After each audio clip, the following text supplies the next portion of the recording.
એક ગરીબ પટેલ હતા. પટેલ એટલા બધા ગરીબ હતા કે આ પટેલે પોતાના જીવનમાં ક્યારેય સુખ જોયું જ ન હતું.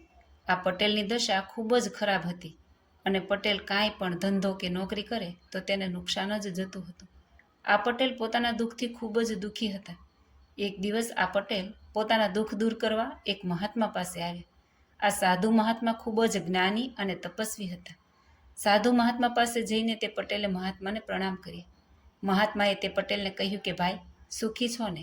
ત્યારે પટેલે કરુણાભર્યા અવાજે કહ્યું કે મહાત્માજી, મારા જીવનમાં માત્ર દુઃખ અને દુઃખ જ છે. સુખ કોને કહેવાય તે મને ખબર નથી. પટેલની આ વાત સાંભળીને સાધુ મહાત્માને તેના પર દયા આવી, જેથી તેમણે પોતાના તપના બળથી સમાધિ લગાવીને તે ગરીબ પટેલનું દુઃખ જોયું. ત્યાર પછી સમાધિથી બહાર આવીને તે મહાત્માએ તે ગરીબ પટેલને કહ્યું કે ભાઈ, ખરેખર તારા જીવનમાં તો બસ દુઃખ જ છે. પરંતુ ભાઈ, તું ચિંતા ન કરતો, કારણ કે હું તને મારા તપના પ્રતાપે તને તારા જીવનમાં 5 વર્ષ સુખના આપવા માગું છું. બોલ, તારે તે 5 વર્ષ અત્યારે જોઈએ છે કે પછી ઘટપણમાં જોઈએ છે? ત્યારે તે પટેલે કહ્યું કે મહાત્માજી, જો તમે દયા કરતા હોય તો તમે મને જે 5 વર્ષ સુખના આપવા માગો છો તે અત્યારે જ આપો, કારણ કે દુઃખ તો મેં બહુ વેઠ્યું છે. એટલા માટે તમે મને અત્યારે તે 5 વર્ષ સુખના આપો. ઘટપણમાં હું દુઃખ વેઠી લઈશ. ત્યારે સાધુ મહાત્માએ કહ્યું કે જેવી તારી ઈચ્છા.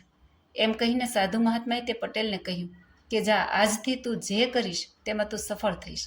આ સાંભળીને તે પટેલ ખૂબ જ રાજી થઈ ગયા.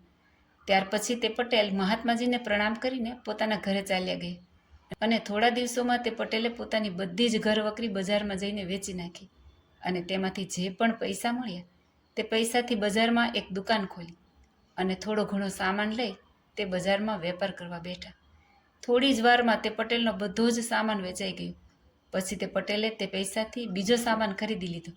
ત્યારે તે સામાન પણ ઝડપથી વેચાઈ ગયો.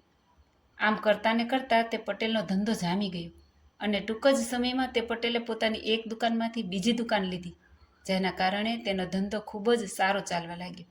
સમય વીતવા લાગ્યો. પટેલે એક દુકાનમાંથી બીજી દુકાન અને બીજી દુકાનમાંથી ત્રીજી દુકાન એમ કરતાં ને કરતાં પટેલની પાસે પોતાની 3-4 દુકાન થઈ ગઈ. હવે આ પટેલ ઘણા ધનવાન થઈ ગયા. પોતાની આવક વધતા પટેલે નવું ઘર લીધું. ત્યાર પછી લગ્ન કર્યા.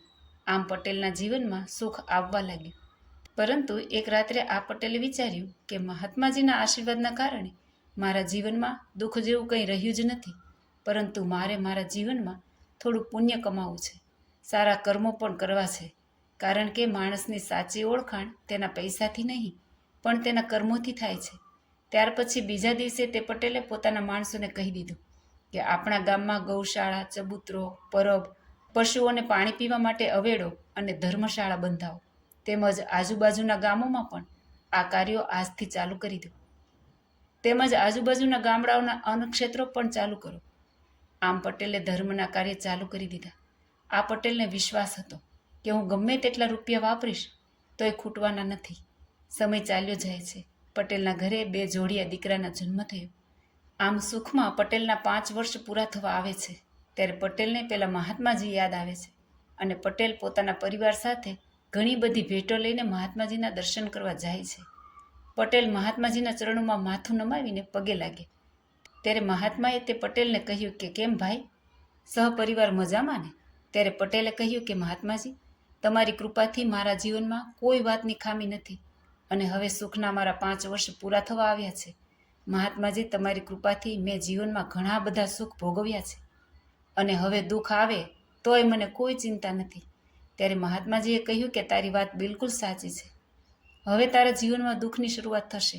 આટલું બોલી તે મહાત્માજી શાંત થઈ ગયા અને વિચારવા લાગ્યા કે આ પટેલે પોતાના જીવનમાં આ 5 વર્ષ શું કર્યું? લાવને સમાધિમાં બેસીને જોઈ લઉં. આમ વિચારીને તે મહાત્માજી સમાધિમાં બેઠા અને તે પટેલે આ 5 વર્ષ શું કર્યું તે જોવા લાગ્યા. થોડી વાર પછી જ્યારે મહાત્માજી સમાધિથી બહાર આવ્યા ત્યારે પટેલે કહ્યું કે મહાત્માજી, હવે હું દુઃખ વેઠવા માટે તૈયાર છું. ત્યારે સાધુ મહાત્માએ કહ્યું કે અરે ભાઈ, તે તારા 5 વર્ષમાં એટલા બધા પુણ્ય કર્યા છે કે તને આ જીવનમાં તો ઠીક, પરંતુ તારી 7 પેઢીમાં પણ ધન ખૂટશે નહીં અને દુઃખ નહીં આવે. તે તારા સારા કર્મોથી તે તારું જીવન બદલી નાખ્યું છે. સુખમાં સારા કાર્યો કરીને તે તારા જીવનને ધન્ય બનાવી દીધું છે. જય સ્વામિનારાયણ.